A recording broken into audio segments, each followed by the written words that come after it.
সব উলামা একরাম যত ঐতিহাসিকগণ আছেন সবাই একমত বিশ্বনবী জন্মগ্রহণ করেছেন সোমবার।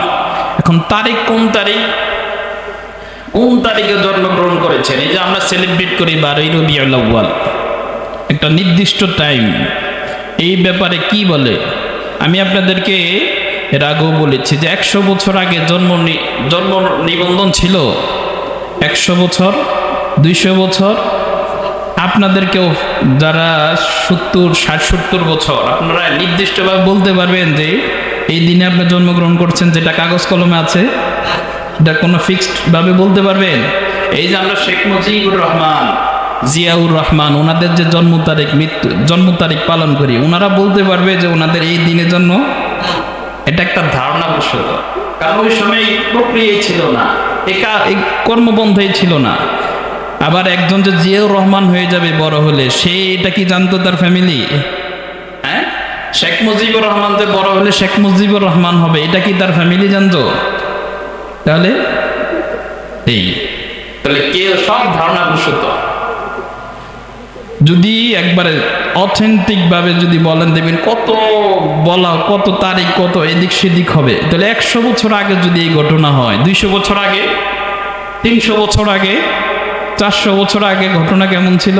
1400 বছর আগে কি অবস্থা ছিল?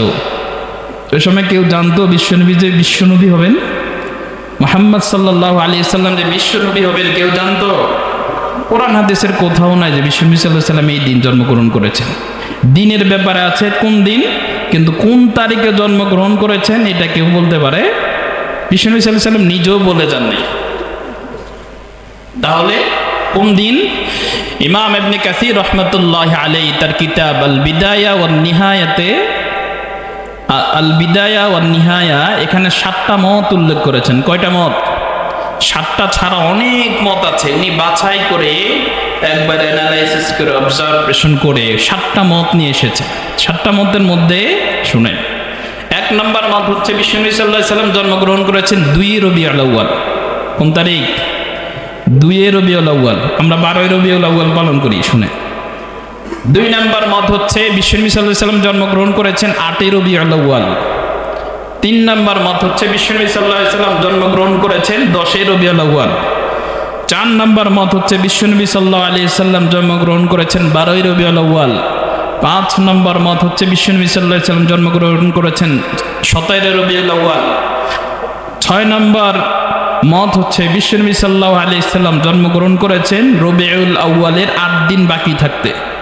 7 নম্বর মত হচ্ছে বিশ্বনবী সাল্লাল্লাহু আলাইহি সাল্লামের জন্ম হচ্ছে 12 রমাদান। কোন দিন? 12 রমাদান, 7 নম্বর মত।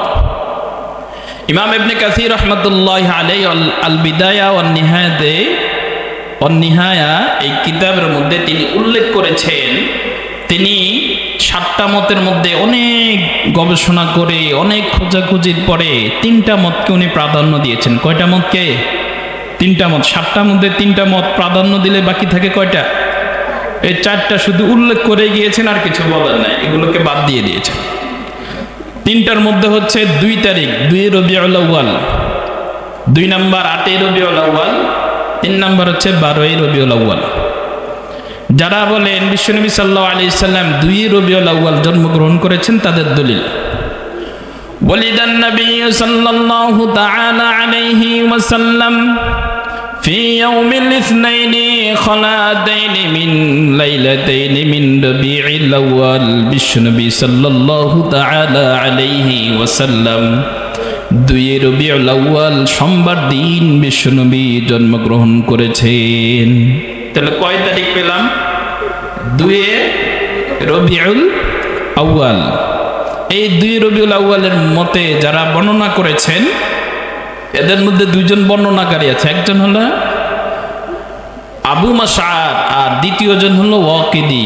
আবু মাসআদ হলো টিচার, শিক্ষক, আর ওয়াকিদি হলেন স্টুডেন্ট, ছাত্র। ওয়াকিদির ব্যাপারে রাহিমাহুল্লাহ তাআলা আনহুর ব্যাপারে আল্লামা ইবনে হাজার আসকালানী রাহমাতুল্লাহ আলাইহি বলেন, হুয়া মাতরুকুন মা সিকাতিল ইলমি। এই ওয়াকিদির বর্ণনা যত বর্ণনা আছে সব বর্ণনা অগ্রহণযোগ্য। এটা গ্রহণযোগ্য নয়। কেন? সে যে কোনো বর্ণনা উল্টাপাল্টা বর্ণনা করত। তার জ্ঞান গরিমা ভালো ছিল ঠিক, কিন্তু বর্ণনার সময় সে উল্টাপাল্টা মন গড়া বর্ণনা করত। এই জন্য 2 তারিখটাকে উনি প্রাধান্য দেয়নি, 2 তারিখটাকে বাদ দিয়েছে। 8 তারিখের ব্যাপারে ইমামুল গাজী ইবনে ইসহাক রাহমাতুল্লাহি আলাইহি বলেন, ওয়ালিদান নবী সাল্লাল্লাহু তাআলা আলাইহি ওয়াসাল্লাম আমাল ফিল। বিশ্বনবী সাল্লাল্লাহু তাআলা আলাইহি ওয়াসাল্লাম হস্তি বাহিনী যে বছর হস্তি বাহিনী বাইতুল্লাহর উপর আক্রমণ করেছে, ওই বছর বিশ্বনবী জন্মগ্রহণ করেছে। বিশ্বনবী কোন বছর জন্মগ্রহণ করেছে? হস্তি বাহিনী যে বছর কিসের উপর? বাইতুল্লাহর উপর আক্রমণ করেছে, সেই বছর বিশ্বনবী সাল্লাল্লাহু আলাইহি ওয়াসাল্লাম জন্মগ্রহণ করেছে। এই ব্যাপারে সবাই একমত, এই ব্যাপারে কারো কোনো কি নাই, দ্বিমত নাই। হস্তি বাহিনী আক্রমণ করেছে কবে? 570 খ্রিস্টাব্দে। 570 খ্রিস্টাব্দে হস্তি বাহিনী, ওই যে আবাবিল ফিলের কথা শুনেছেন না? আবাবিল পাখির কথা শুনেছেন না? সূরাতুল ফিলের মধ্যে যে আবাবিলের কথা, এই হস্তি বাহিনী ইবনে ইসহাক রাহমাতুল্লাহি আলাইহি বলেন, হস্তি বাহিনী আক্রমণ করেছে বাইতুল্লাহর উপর 570 খ্রিস্টাব্দে মুহররম মাসের 13 দিন বাকি থাকতে। 13 দিন বাকি থাকতে কিসের উপর আক্রমণ করেছে? বাইতুল্লাহর উপর আক্রমণ করেছে। এখন বুঝার বিষয় হচ্ছে, তাহলে বাইতুল্লাহর উপর 13 দিন আগে আক্রমণ করেছে। জন্মগ্রহণ করেছেন কবে? ইবনে ইসহাক রাহমাতুল্লাহি আলাইহি বলেন, বিশ্বনবী সাল্লাল্লাহু আলাইহি সাল্লাম হস্তি বাহিনী যেই দিন বাইতুল্লাহর উপর আক্রমণ করেছে, এর 50 দিন পরে জন্মগ্রহণ করেছে। কয়দিন পরে? 50 দিন। তাহলে আমরা যদি একটু মিলিয়ে দেখি, মুহররম মাসের 13 দিন থাকতে আক্রমণ করেছে, তাহলে মুহররম মাসের 13 দিন। মুহররম মাসের পরে কোন মাস? সফরের কত? 30 দিন। 30 আর 13 কত? 43।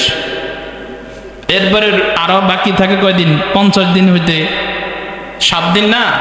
50 দিন হওয়ার জন্য 43 দিন, তাহলে 7 দিন বাকি। 7 দিন আপনি রবিউল আউয়ালের প্রথম 7 দিন নিয়ে নেন, 50 দিন হলো না?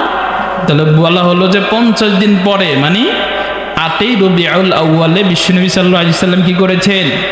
জন্মগ্রহণ করেছেন। যত মুহাক্কিক, মুদাব্বির, মুফাসসির, যত বিদগ্ধ আলেমগণ আছেন, সবার মতে বিশ্বনবী সাল্লাল্লাহু আলাইহি সাল্লাম 8ই রবিউল আউয়াল কি করেছেন? জন্মগ্রহণ করেছেন। কয় রবিউল আউয়াল? এটা গ্রহণযোগ্য মত, কিন্তু প্রসিদ্ধ না। এটা হলো গ্রহণযোগ্য। তাহলে 8ই রবিউল আউয়াল বিশ্বনবী জন্মগ্রহণ করেছেন। যত মুহাক্কিক, বিদগ্ধ, প্রখ্যাত যত আলেমে দ্বীন আছেন, সবার কাছে এই মতটা গ্রহণযোগ্য, কিন্তু এই মতটা প্রসিদ্ধ না। প্রসিদ্ধ কোনটা? যেটা 12ই রবিউল আউয়াল। ইমাম ইবনে কাসীর রাহমাতুল্লাহি আলাইহি কিলা দ্বারা এই 12ই রবিউল আউয়ালের কথাটা উল্লেখ করেছেন। কিলা, আমরা একটা কথা যখন দলিল প্রমাণের আলোকে বর্ণনা করি, তখন যদি এটা কোনো একটা কথার যদি প্রমাণ না থাকে, তখন আমরা বলে থাকি কি? বলা হয়ে থাকে এই কথাটা এইভাবে বলা হয়ে থাকে। বাংলাতে বলি না, বলা হয়ে থাকে এই কথাটা, কিন্তু এটা কে বলেছে এটা জানা নাই, কিন্তু বলা হয়ে থাকে। আরবিতে যদি কোনো রেফারেন্সে যদি কোনো দলিল না থাকে, প্রমাণ না থাকে, অথেন্টিক সোর্সের কথা যদি জানা না থাকে, তখন সেটা কিলা দ্বারা ইউজ করা হয়। যে আমরা বলা হয়ে থাকে, এই কথাটাকে কিলা দ্বারা বলে থাকে। ইমাম ইবনে কাসীর রাহমাতুল্লাহি আলাইহি এই কথাটাকে কিলা দ্বারা উল্লেখ করেছেন।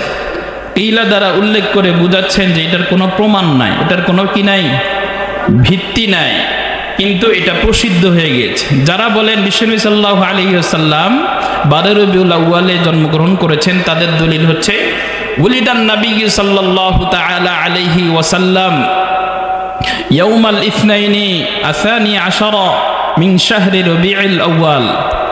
যে বিশ্বনবী সাল্লাল্লাহু তাআলা আলাইহি ওয়াসাল্লাম 12 রবিউল আউয়াল সোমবার দিন জন্মগ্রহণ করেছে।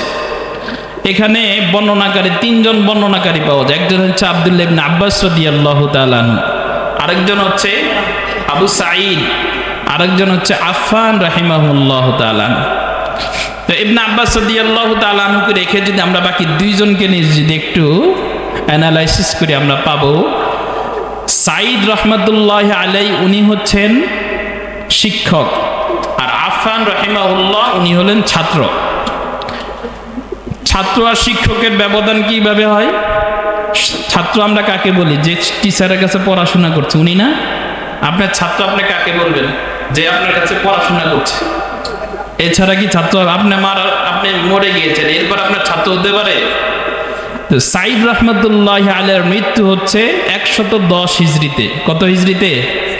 110। আর আফফান রহমতুল্লাহ আলাইহির জন্ম হচ্ছে 134 হিজরিতে। 100 কত? মৃত্যু 10-এ, জন্ম 34-এ, 24 বছর ডিফারেন্স না? তাহলে ছাত্র হতে পারে? তাহলে এই বর্ণনাটা ভুল। এই বর্ণনাটা কি ভুল, কিন্তু প্রসিদ্ধ হয়ে গিয়েছে, এটা গ্রহণযোগ্য না। কিন্তু এটা সবার মুখে মুখে 12 রবিউল আউয়ালে বিশ্বনবী কি হয়ে গিয়েছে? জন্মগ্রহণ করেছেন, এটা সবার কাছে প্রসিদ্ধ হয়ে গিয়েছে। এই জন্য আমি প্রথমে একটা মূলনীতি আকারে বলেছি যে 100 বছর আগে আমাদের জন্ম নিবন্ধন ছিল না, কেউ জানতো না যে আমি কি হব। 200 বছর আগে কে কি হবে এটা জানতো না। 200 বছর আগে তো আরো করুণ অবস্থা। 500 বছর আগে, তাহলে 1400 বছর আগে বলা যায় যে বিশ্বনবী সাল্লাল্লাহু আলাইহি ওয়াসাল্লাম এই দিনে জন্মগ্রহণ করেছেন। রমজান মাসের কথা আছে, মুহররম মাসের কথা আছে, সফর মাসের কথা আছে, অনেকে অনেক মত উল্লেখ করেছেন। তবে এই তারিখ দিয়ে আমাদের কিছু আসা যায়? বিশ্বনবী সাল্লাল্লাহু আলাইহি ওয়াসাল্লাম নিজে তো তারিখের কথা বলেন না, আমাদের এই তারিখ নিয়ে এত মাথা ঘামানোর দরকার আছে? আমরা দেখবো ইনশাআল্লাহ আগামী সপ্তাহে বিশ্বনবী সাল্লাল্লাহু আলাইহি ওয়াসাল্লাম নিজের জন্মদিন কিভাবে সেলিব্রেট করেছেন।